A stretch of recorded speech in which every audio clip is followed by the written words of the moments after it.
देखो बात कर रहे हैं अपन किसके बारे में, नेशनल इनकम के सारे एग्रीगेट्स के बारे में, नेशनल इनकम के एग्रीगेट्स के बारे में।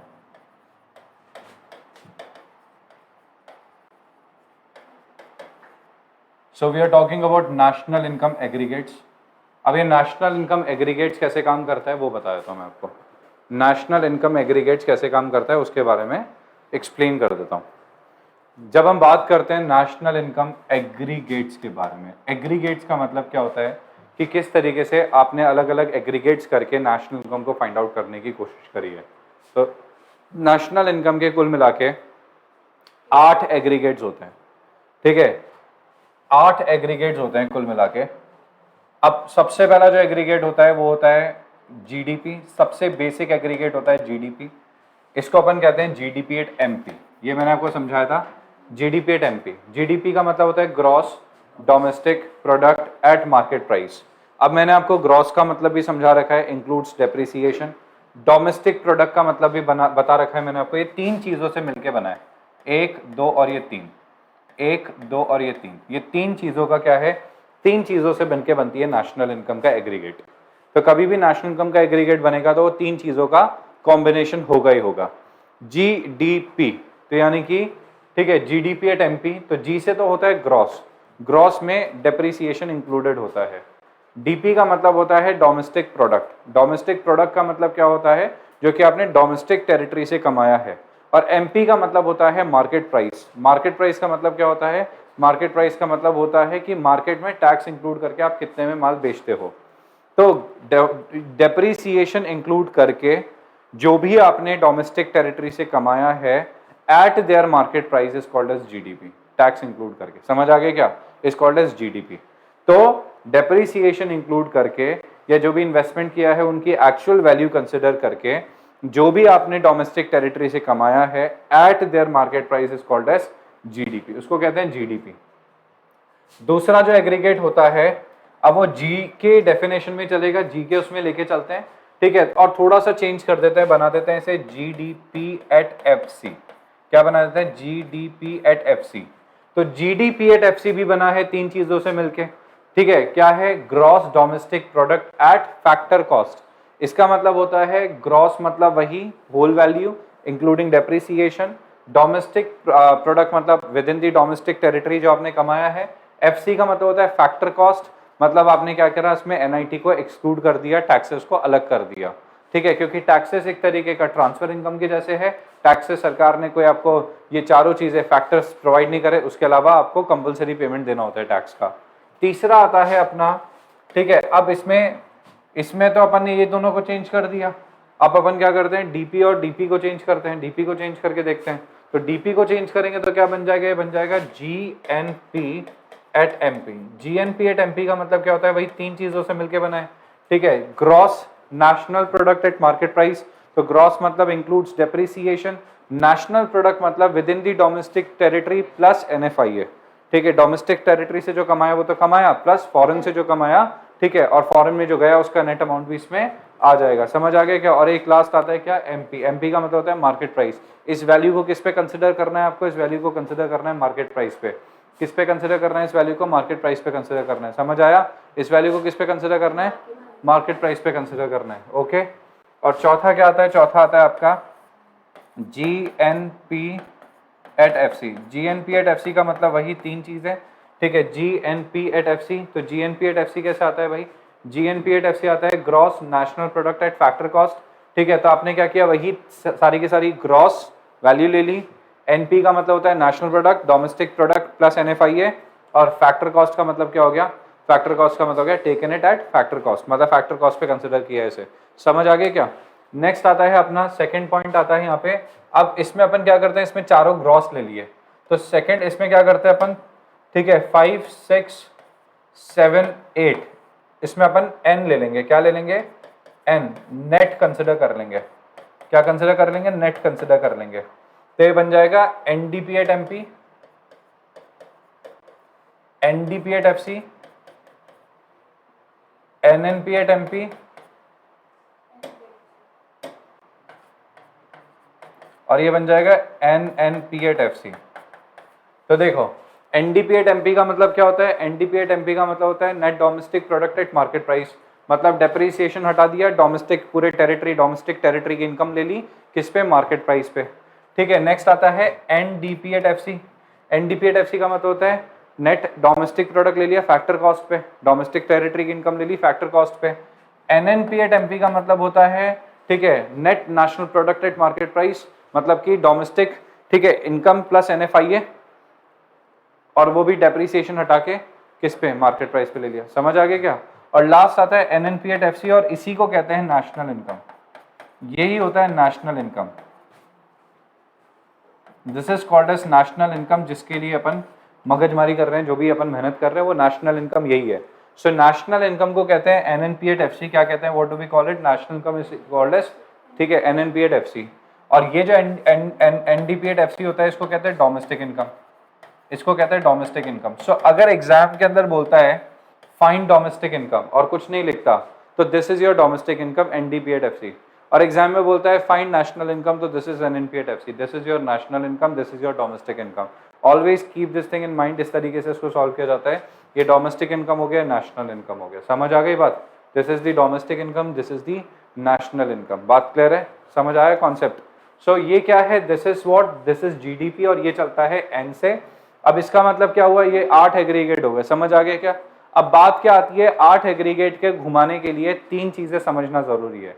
3 चीजें क्या है? आप यहां से जीडीपी से एनएनपी एट एफसी तक भी जा सकते हो, आप किसी भी एग्रीगेट से कहीं पे भी जा सकते हो। आपके पास ये 8 के 8 तक, किसी भी एक पॉइंट को 8 के 8 कहीं पे भी लेके जा सकते हो, कहीं से भी एक क्रॉस करके कुछ भी बना सकते हो उसमें।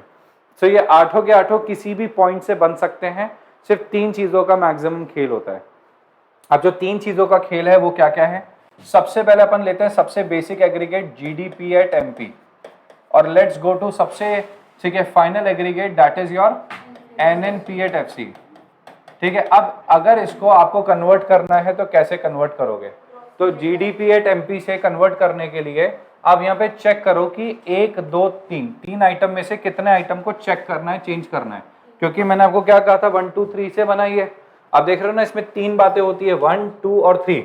आप इसमें चेक करो कि कितनी बातें चेंज होगी। जी एन एक बात, डीपी एमपी 2 बात, डीपी एनपी 2 बात, और एमपीएफसी 3 बात। यानी कि यहाँ पे 1 2 और 3 तीनों बातें चेंज होगी।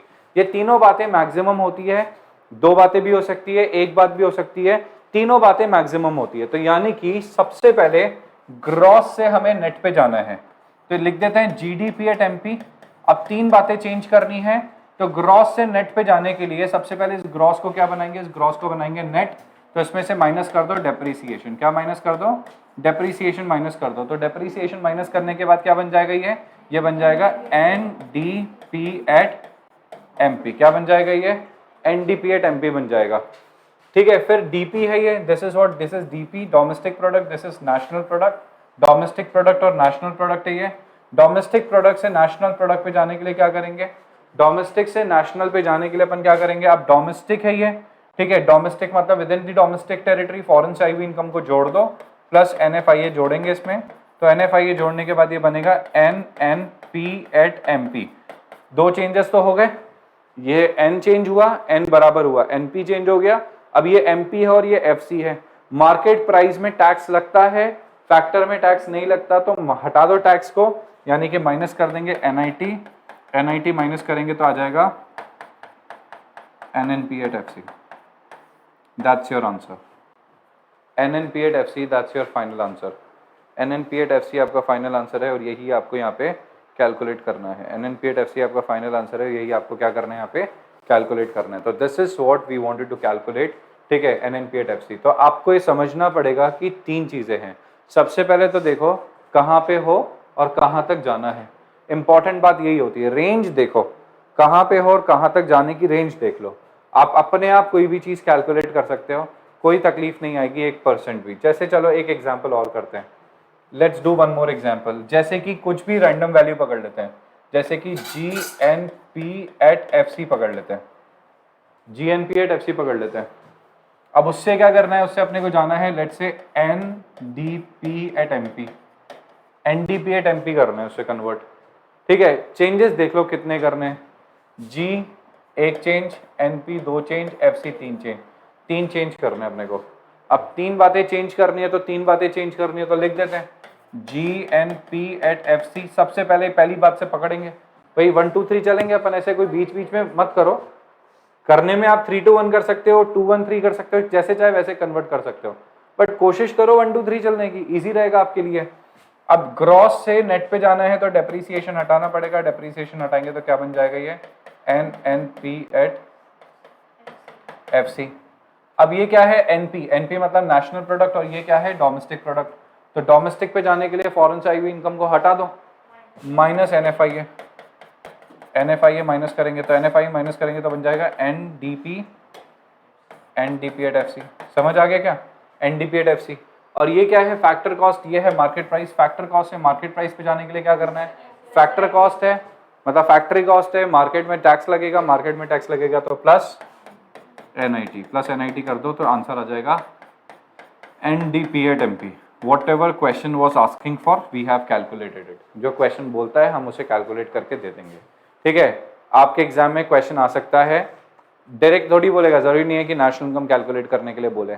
क्वेश्चन ये भी बोल सकता है कि नेशनल इनकम निकालो, क्वेश्चन ये भी बोल सकता है आपको कि नेशनल इनकम निकालने के लिए नहीं बोल रहा, क्वेश्चन आपको डायरेक्टली ये बोल रहा है कि काम करो आप तो एनडीपी एट एफसी कैलकुलेट कर दो। तो वो जो भी बोलेगा वो हमें कैलकुलेट करना पड़ेगा, जो भी बोल रहा है नेशनल इनकम निकालते टाइम पे हमें फिर वहीं तक जाना पड़ेगा।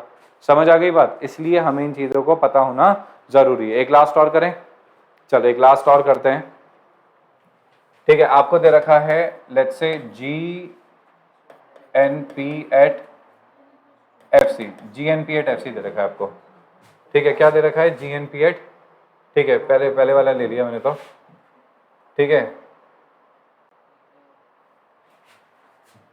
जी D P at M P नहीं यार, G D P at F C ले लेते हैं, उससे कन्वर्ट करते हैं अपन N N P at M P.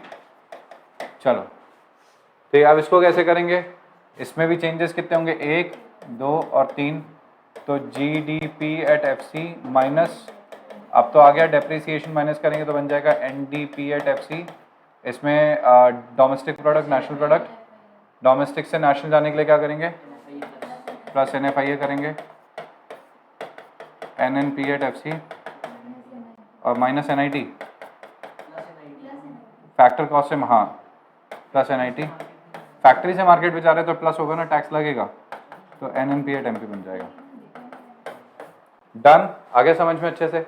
चलिए अब एक काम करते हैं, नेशनल इनकम की बात करते हैं। नेशनल इनकम में अभी तक तो अपन ने क्या देख लिया, national income and related aggregates का चैप्टर अपन ने इसके साथ खत्म कर दिया है। अब इसके साथ ये एग्रीगेट का चैप्टर खत्म करने के बाद अब अपन चालू कर रहे हैं methods of measuring national income. क्या चालू कर रहे हैं, methods of measuring national income. तो methods of measuring national income में 3 मेथड्स होते हैं नेशनल इनकम को मेजर करने के। कितने मेथड्स होते हैं, 3 मेथड्स। तो नेशनल इनकम को मेजर करने के 3 मेथड्स होते हैं। हाउ मेनी मेथड्स आते हैं, देयर आर 3 मेथड्स। पहला जो मेथड होता है उसको अपन कहते हैं इनकम मेथड, पहला जो मेथड होता है उसको कहते हैं इनकम मेथड। दूसरा जो मेथड होता है उसको कहते हैं अपन एक्सपेंडिचर मेथड, एक्सपेंडिचर मेथड। और तीसरा जो होता है उसको अपन कहते हैं value added method, value added method. 3 methods होते हैं, ठीक है, value added, income and expenditure. There are 3 methods for calculating national income, income, expenditure और वैल्यू एडेड मेथड। 3 मेथड है, आपस में इंडिपेंडेंट है, आपस में एक दूसरे को पोक नहीं करते, कोई किसी से कोई रिलेशन नहीं है। ये तीनों अलग अलग स्ट्रैटेजीज के साथ काम करते हैं।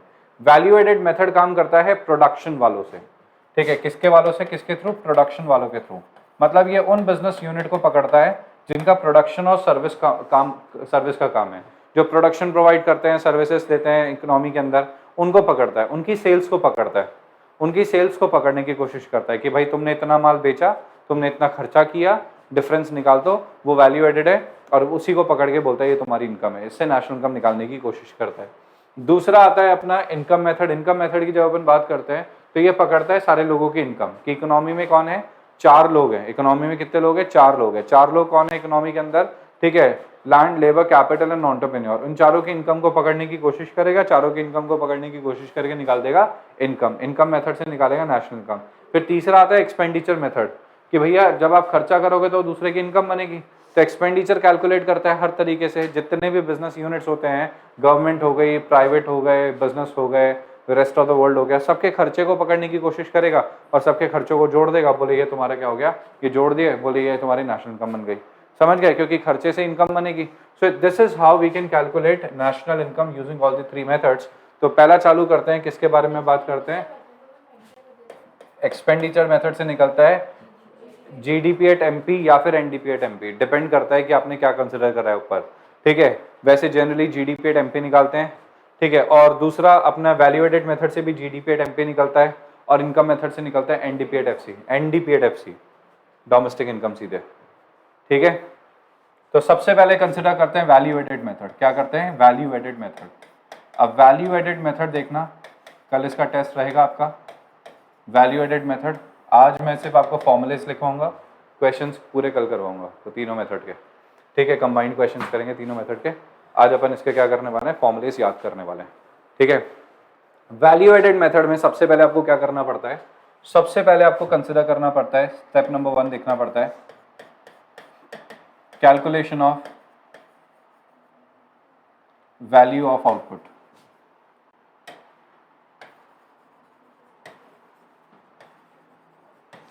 सबसे पहले आपको कैलकुलेट करना पड़ता है value of output. Value of output को बोलेंगे VOO, वैल्यू ऑफ आउटपुट। अब शब्दों पे कंसंट्रेट करो, एक एक वर्ड पे कंसंट्रेट करो।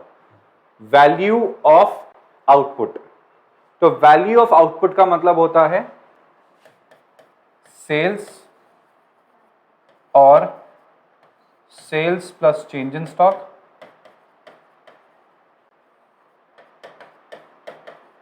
और सेल्स प्लस क्लोजिंग स्टॉक और domestic sales plus exports plus change in stock, और सबसे ज्यादा जो चलता है वो चलता है ये वाला। अब देखो इसको समझो, वैल्यू ऑफ आउटपुट बोला, आउटपुट का मतलब क्या होता है कि जो भी आपने पूरे साल में प्रोडक्शन किया है उसकी कीमत कितनी है। अब आपने बोला मैंने तो सारा माल बेच दिया, 1000 यूनिट बनाई थी, 1000 की 1000 बेच दी, तो सेल्स कंसिडर कर लेंगे। आपने कहा 1000 यूनिट बनाई थी, ठीक है, इस साल 100 पुरानी थी, 200 और बना दी, तो 1100 यूनिट बना दी। टोटल प्रोडक्शन कितना हुआ भाई, 1000 बेची, 200 पड़ी है पुरानी, मतलब नई वाली, और 100 पुरानी थी, तो अल्टीमेटली कितनी बनाई तुमने, 1000 बेची, 200 अभी भी पड़ी है, 100 पुरानी थी, तो 1000 प्लस 200 माइनस 100, 1100 यूनिट्स तुमने बनाई। तो 1100 यूनिट्स जो तुमने बनाई है उसकी कीमत कितनी है, तो सेलिंग प्राइस जो थी उससे सेल्स की कीमत आ गई, और चेंज इन स्टॉक का मतलब होता है क्लोजिंग माइनस ओपनिंग, उससे जो तुमने इस साल जो प्रोडक्शन किया उसकी कीमत आ जाएगी। तो हमें निकालना है वैल्यू ऑफ आउटपुट, भाई जो तुमने प्रोडक्ट बनाया है उसकी कीमत क्या है। आप समझ गए, sales plus change in stock, हमने तो धंधा पानी इसी साल चालू किया है भाई, तो ओपनिंग स्टॉक तो था नहीं, तो हमने 1200 यूनिट्स बनाई, 1000 बेची, 200 पड़ी हुई है, तो 1000 बेच दी, उसकी तो मार्केट प्राइस पता है, वो तो सेल्स है, और जो 200 यूनिट तुम्हारे पास आज भी बची हुई पड़ी है उसकी मार्केट वैल्यू क्या है। तो हम क्लोजिंग स्टॉक को भी कौन सी कीमत पे लेते हैं, मार्केट वैल्यू पे लेते हैं, क्योंकि हमें निकालनी है value of output. Value of output मतलब value of output produced by the, ठीक है, domestic, in the domestic territory during 1 year. एक साल में तुमने कितना प्रोडक्शन किया है उसकी मार्केट की कीमत क्या है भाई। मतलब सर हमने बनाया कोई प्रोडक्ट 500 रुपए में, बनाना कितने में मेरे को क्या मतलब है, इकोनॉमी में बेचोगे कितने में मुझे इससे मतलब है, क्योंकि तुम जितने में इकोनॉमी में बेचोगे उतनी तो इकोनॉमी के अंदर इनकम जनरेट होगी। तुम बेचोगे कितने में, बोले हम तो 2000 में बेचेंगे, हाँ तो 2000 बोलना फिर कि 2000 में बेचोगे, तो the value will be consider as 2000 rupees.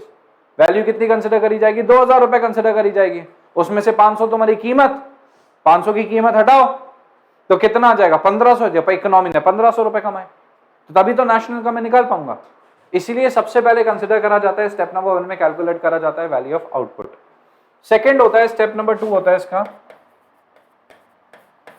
मुझे इसमें कंसिडर करना पड़ता है कैलकुलेशन ऑफ इंटरमीडिएट कॉस्ट।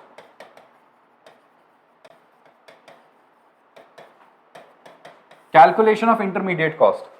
अब ये इंटरमीडिएट कॉस्ट का मतलब क्या होता है? इंटरमीडिएट कॉस्ट का मतलब होता है लागत, कॉस्ट।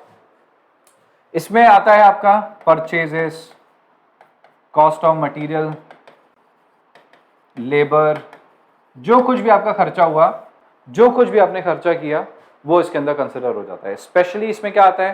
परचेजेस कंसिडर करी जाती है। क्या करी जाती है इसमें? स्पेशली परचेजेस कंसिडर करी जाती है। जो भी आपने खर्चा किया उसको इंटरमीडिएट कॉस्ट माना जाता है कि सामान की लागत है, सामान बनाने की कॉस्ट है।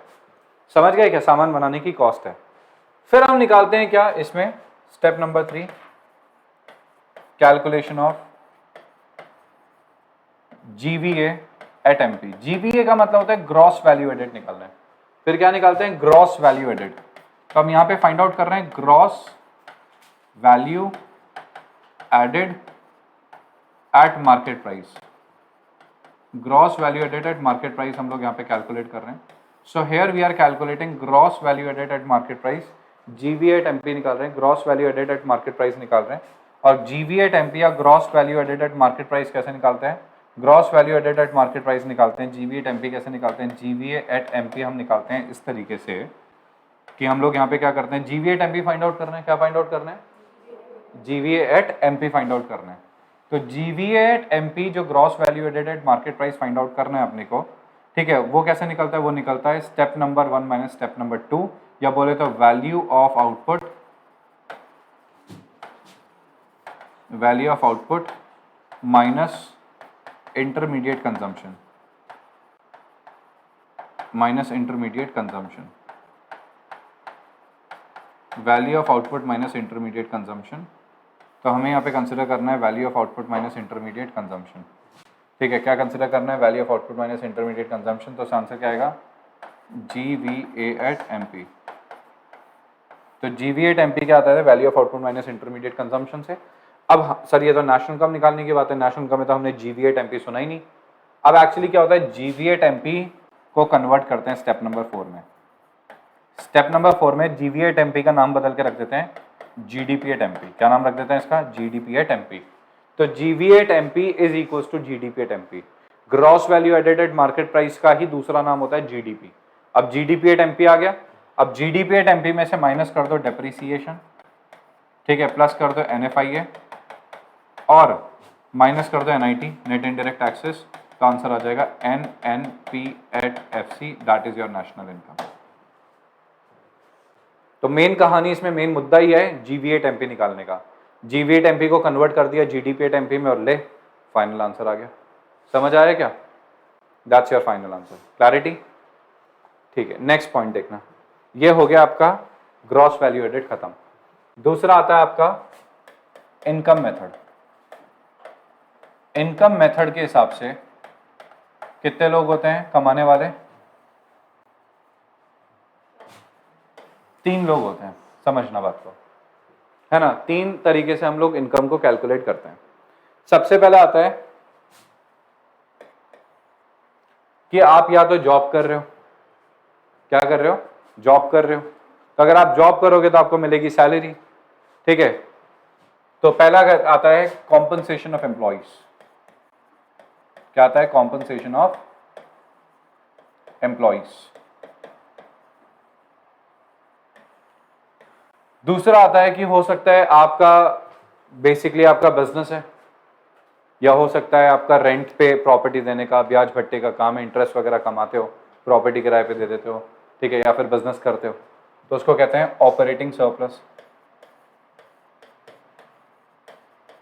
Operating surplus. और तीसरा होता है अपना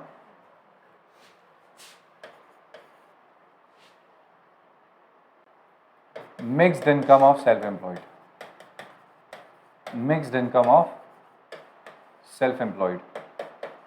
mixed income of self employed का मतलब होता है कि मिक्स्ड इनकम के बारे में बात करी जा रही है। मिक्स्ड इनकम का मतलब क्या होता है कि कुछ भी कमा सकते हो आप, इधर से उधर से, 3-4 जगह से आपकी प्रॉपर इनकम आ रही है, ठीक है, कभी थोड़ी आप जॉब कर लेते हो, थोड़ी इधर काम कर लेते हो, अब हिसाब किताब प्रॉपर नहीं कर रहे हो तो कोई बात नहीं, मिक्स्ड इनकम और self employed.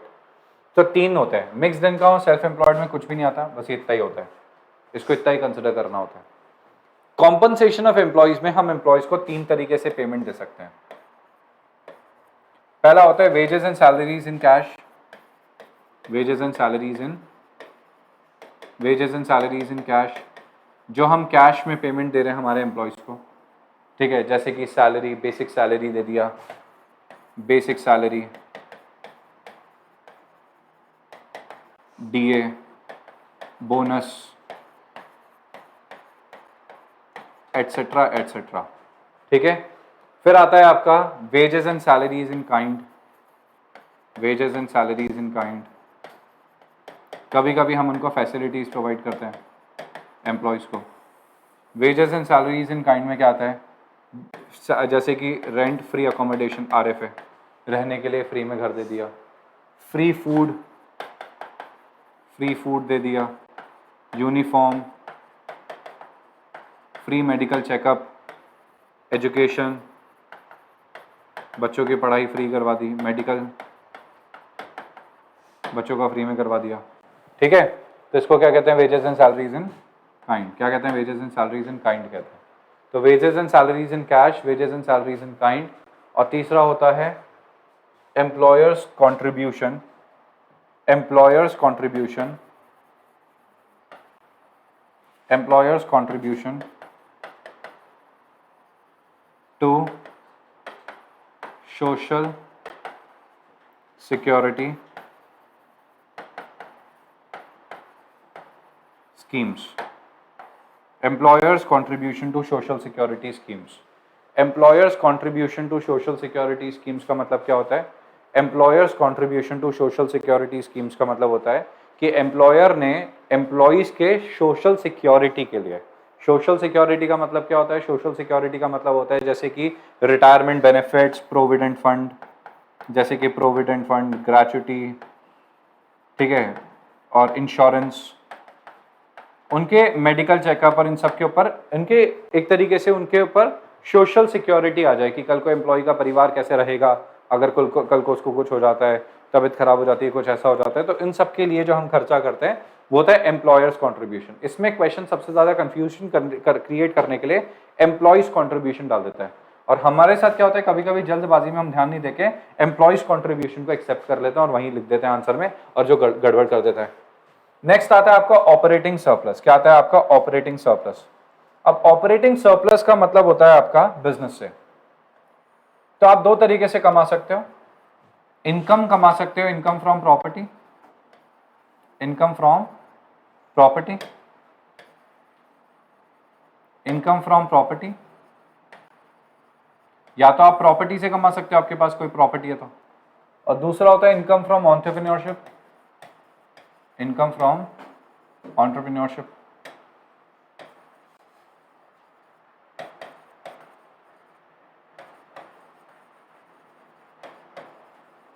Income from entrepreneurship, तो आप दो तरीके से कमा सकते हो, income from property, income from entrepreneurship. Income from property के अंदर आप कमा सकते हो रेंट, रॉयल्टी या इंटरेस्ट। रेंट एंड रॉयल्टी एक जगह जाता है, इंटरेस्ट एक जगह जाता है। जैसे कि मैंने प्रॉपर्टी किराए पे दी, रेंट आ रहा है, मैंने ज़मीन किराए पे दी, ज़मीन में से, ज़मीन मतलब कोई माइन है उसमें से एक्सट्रैक्शन कर रहा है, वो ज़मीन में से कोयला निकल रहा है, मार्बल निकल रहा है, कुछ भी निकल रहा है ज़मीन में से, तो उसका मेरे को रॉयल्टी देता है। समझ गए? रॉयल्टी का मतलब होता है जितना सामान बिकेगा उसका हिस्सा, और रेंट मतलब फिक्स्ड। समझ गए? दोनों भी हो सकता है कभी कभी। इंटरेस्ट मतलब ब्याज पे पैसा दे दिया तो इंटरेस्ट कमा रहा हूँ मैं। नेक्स्ट आता है इनकम फ्रॉम एंटरप्रेन्योरशिप। तो इनकम फ्रॉम एंटरप्रेन्योरशिप में, इनकम फ्रॉम एंटरप्रेन्योरशिप की जो मेन इनकम होती है प्रॉफिट। अब प्रॉफिट के तीन हिस्से होते हैं, प्रॉफिट के तीन हिस्से हो जाते हैं। यूडीपी, अनडिस्ट्रीब्यूटेड प्रॉफिट, जो कंपनी ने अपने पास रख ली है, खुद के पास रख ली है बचत, ठीक है। कॉर्पोरेट प्रॉफिट टैक्स, सरकार को जो टैक्स जमा करा दिया, ठीक है। और एक होता है डिविडेंड पेड, डीपी, ठीक है। डीपी मतलब होता है डिविडेंड पेड, जो डिविडेंड बांट दिया शेयर होल्डर्स के बीच में, ओनर्स के बीच में, ठीक है। तो ओनर्स के बीच में पैसा बांट दिया, इसको कहते हैं डिविडेंड पेड। सो प्रॉफिट के 3 हिस्से हो जाते हैं, ठीक है। क्या क्या 3 हिस्से हो जाते हैं आप देख सकते हो, यूडीपी, सीपीटी और डीपी। यूडीपी, सीपीटी और डीपी। यूडीपी मतलब अनडिस्ट्रीब्यूटेड प्रॉफिट, सीपीटी मतलब कॉर्पोरेट प्रॉफिट टैक्स और डीपी मतलब डिस्ट्रीब्यूटेड प्रॉफिट। ये प्रॉफिट्स बांट दिए, ये प्रॉफिट्स नहीं बांटे, और ये है कॉर्पोरेट प्रॉफिट टैक्स। सो इस तरीके से क्या है आपका पूरा का पूरा ऑपरेटिंग सरप्लस हो गया खत्म। क्या हो गया? ऑपरेटिंग सरप्लस खत्म हो गया। अब नेक्स्ट आता है आपका क्या? नेक्स्ट आता है तीसरा आपका आता है एक्सपेंडिचर मेथड। क्या आता है आपका? Expenditure method. Expenditure method. अब ये एक्सपेंडिचर मेथड क्या है, क्या बोलता है एक्सपेंडिचर मेथड, उसके बारे में बात करते हैं। Now let's talk about expenditure method. Expenditure method के बारे में बात करते हैं। अब ये एक्सपेंडिचर मेथड क्या है? खर्चा। इकोनॉमी में खर्चा करने वाले होते हैं कुल मिला के 4 लोग। इकोनॉमी में खर्चा करने वाले होते हैं कुल मिला के 4 लोग। 4 लोग कौन कौन है खर्चा करने वाले? 4 लोग है खर्चा करने वाले। सबसे पहले, ठीक है, घर वाले। घर वाले मतलब हाउस होल्ड। हाउस होल्ड का जो खर्चा होता है उसको कहते हैं प्राइवेट फाइनल कंजम्पशन एक्सपेंडिचर। और इस एक्सपेंडिचर मेथड से ही पता है क्या है, एग्रीगेट डिमांड, एग्रीगेट सप्लाई निकल के आया है। ये एग्रीगेट डिमांड, ये एक्सपेंडिचर मेथड का टोटल ही तो है। एग्रीगेट डिमांड और क्या है भाई, ठीक है। और एग्रीगेट सप्लाई क्या है? Aggregate supply equals to national income, ठीक है। तो ये एग्रीगेट डिमांड, एग्रीगेट सप्लाई का बेस ही ये चैप्टर है, ठीक है। अब देखो, प्राइवेट फाइनल कंजम्पशन एक्सपेंडिचर को कंजम्पशन एक्सपेंडिचर भी कह सकते हैं, और PFCE, प्यार से आप शॉर्ट में PFCE बोल सकते हो। Private final consumption expenditure, simply consumption expenditure भी बोल सकते हो। दूसरा आता है इसमें, दूसरा आता है आपका net gross domestic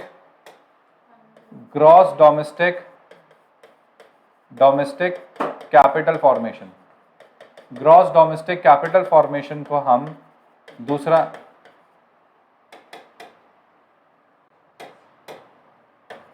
gross domestic capital formation, जो ग्रॉस डोमेस्टिक कैपिटल फॉर्मेशन है उसको अपन क्या बोलते हैं? GDCF। GDCF को हम इन्वेस्टमेंट एक्सपेंडिचर भी कह सकते हैं। क्या कह सकते हैं इसे? इन्वेस्टमेंट का खर्चा, मतलब इन्वेस्टमेंट करना इकोनॉमी के अंदर। क्या करना? इन्वेस्टमेंट करना इकोनॉमी के अंदर, तो इसको इन्वेस्टमेंट भी कहा जा सकता है। नेक्स्ट आता है आपका government final consumption expenditure. Government final consumption expenditure, सरकार का खर्चा करना, ठीक है। सरकार खर्चा कहाँ करती है? सरकार खर्चा करती है डिफेंस में, सिक्योरिटी में, ठीक है, रोड वगैरह बनाने में, मेंटेन करने में। और लास्ट आता है पूरी दुनिया का खर्चा, ठीक है, रेस्ट ऑफ द वर्ल्ड का, ठीक है। Net exports. नेट एक्सपोर्ट्स मतलब कि export minus imports, exports minus imports. Exports minus imports का मतलब क्या होता है? एक्सपोर्ट्स माइनस इंपोर्ट्स मतलब इंडिया से जो बनाया वो इंडिया के बाहर बेचा, बाहर से जो बनाया वो इंडिया में मंगवा लिया। तो पूरी दुनिया के लिए हमें इंडिया में खर्चा करना पड़ता है एक्सपोर्ट करने के लिए। क्या करना पड़ता है? खर्चा करना पड़ता है। अब प्राइवेट फाइनल कंजम्पशन एक्सपेंडिचर में प्राइवेट के 3 तरीके के खर्चे होते हैं। Expenditure on durables. ड्यूरेबल्स मतलब TV, fridge, AC, washing machine, ठीक है। Expenditure on semi durables. Semi durables मतलब कपड़े वगैरह। Expenditure on non durables. Non durables मतलब खाने पीने का सामान। और एक एक्सपेंडिचर ऑन सर्विसेज भी ले लो, सर्विसेज लेते हैं।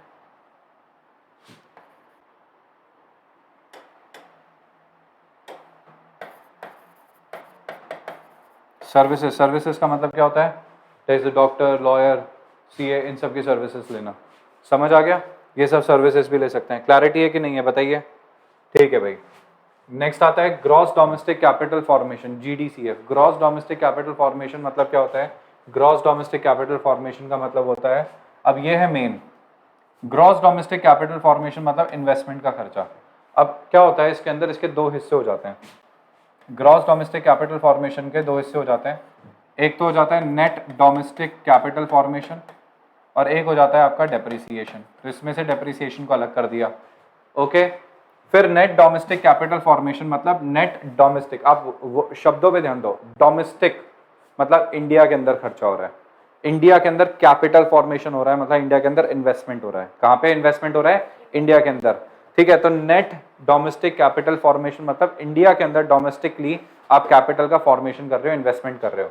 नेट डोमेस्टिक कैपिटल फॉर्मेशन के दो हिस्से हो जाते हैं, इसके दो हिस्से हो जाते हैं, net domestic fixed capital formation.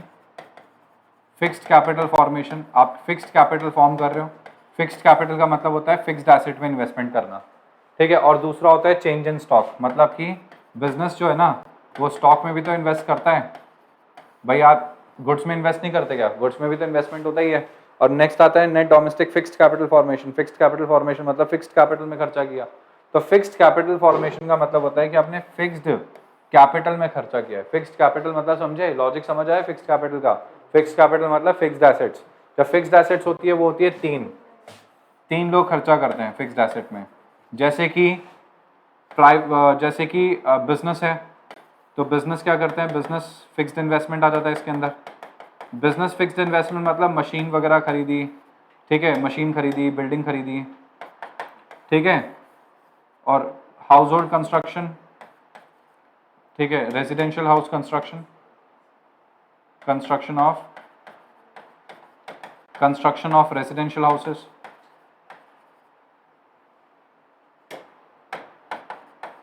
Residential houses घर बनाना, ठीक है। और तीसरा आता है गवर्नमेंट फिक्स्ड इन्वेस्टमेंट। गवर्नमेंट ने कोई फिक्स्ड इन्वेस्टमेंट कर दिया, ब्रिजेस फ्लाईओवर बना दिए गवर्नमेंट ने, तो वो इसके अंदर आ जाता है। So basically it consist of 3 parts, 3 चीज़ें आ गई, business fixed investment, construction of residential houses और गवर्नमेंट फिक्स्ड इन्वेस्टमेंट।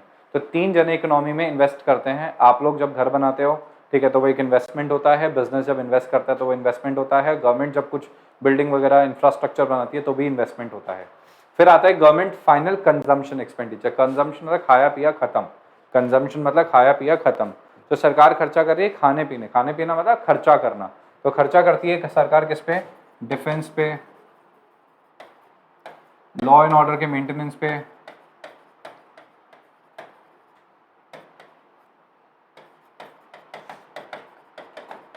ठीक है, स्कूल्स में, एजुकेशन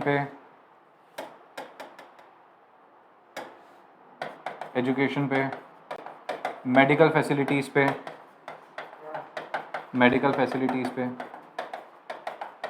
इन सब के ऊपर क्या करती है सरकार, खर्चा करती है। समझ गए। तो ये सरकार का फाइनल कंजम्पशन, क्योंकि सरकार को इसके इन रिटर्न कुछ नहीं मिलता, खर्चा हो गया खत्म बात। मगर क्या होता है, मगर यहाँ पे नेट एक्सपोर्ट्स, और लास्ट आता है नेट एक्सपोर्ट्स। नेट एक्सपोर्ट्स मतलब नेट एक्सपोर्ट्स ही होता है, उसमें और कुछ नहीं होता, बस सिंपली एक्सपोर्ट्स माइनस इम्पोर्ट्स। यानी कि हमने देखा नेशनल इनकम के जो 3 मेथड्स देखे हमने। पहला देखा हमने वैल्यू एडेड मेथड, दूसरा हमने देखा इनकम मेथड, और तीसरा हमने देखा expenditure method. Value added method, income method और expenditure method. Value added method, income method और expenditure method. Value added method में अपन ने क्या निकाला था, GVA एट MP, और GVA एट MP को कन्वर्ट करा GDP एट MP के अंदर। किस में कन्वर्ट करा, GDP एट MP के अंदर कन्वर्ट करा। GDP एट MP के अंदर कन्वर्ट कर दिया अपन ने। अब GDP एट MP से कन्वर्ट करके अपने को कहाँ जाना है, 3 स्टेप्स को यूज करके NNP एट FC तक जाना है। NNP एट FC तक जाना है अपने को, कहाँ जाना है, NNP एट FC तक। तो अपन क्या करेंगे, इसमें से डेप्रिसिएशन माइनस करेंगे तो आ जाएगा NDP एट MP, और इसमें प्लस करेंगे NFIA, तो क्या आ जाएगा भाई, NNP एट MP, और प्लस इसमें MP है तो माइनस कर देंगे NIT, नेट इनडायरेक्ट टैक्सेस, तो आ जाएगा NNP at FC, national income आ गया। इनकम मेथड में क्या करेंगे, इनकम मेथड में अपने को क्या करना पड़ता है, इनकम मेथड में अपने को इनकम मेथड से जो आंसर आता है ना वो सीधे क्या आता है, वो सीधे आता है NDP एट MP। इसमें प्लस कर दो NDP at FC, NDP at FC, इसमें प्लस कर दो NFIA, तो your answer will be NNP at FC। ठीक है, खत्म। और इनका और एक्सपेंडिचर मेथड में जो आंसर आता है वो आता है GDP at MP again, GDP at MP। अब वो डिपेंड करता है कि वहाँ पे नेट डोमेस्टिक कैपिटल फॉर्मेशन दे रखा है कि gross domestic capital. Net domestic है तो NDP हो जाएगा, ठीक है, ग्रॉस डोमेस्टिक है तो GDP रह जाएगा। फिर इसमें वही 3 बातें, लेस करना क्या, डेप्रिसिएशन, तो आंसर आ जाएगा NDP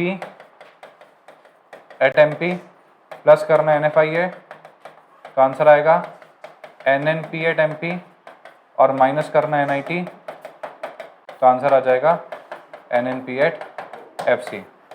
इसके साथ मैंने आपको तीनों मेथड कंप्लीट करवा दिए हैं।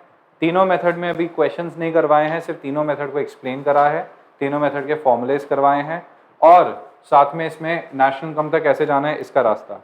अब इसका कल होगा आपका टेस्ट, सबसे पहली बात, ठीक है। कल मैं साथ में करवाऊंगा आपको नेशनल इनकम के क्वेश्चंस। चलो आज की क्लास वाइंड अप करते हैं। Thank you so much.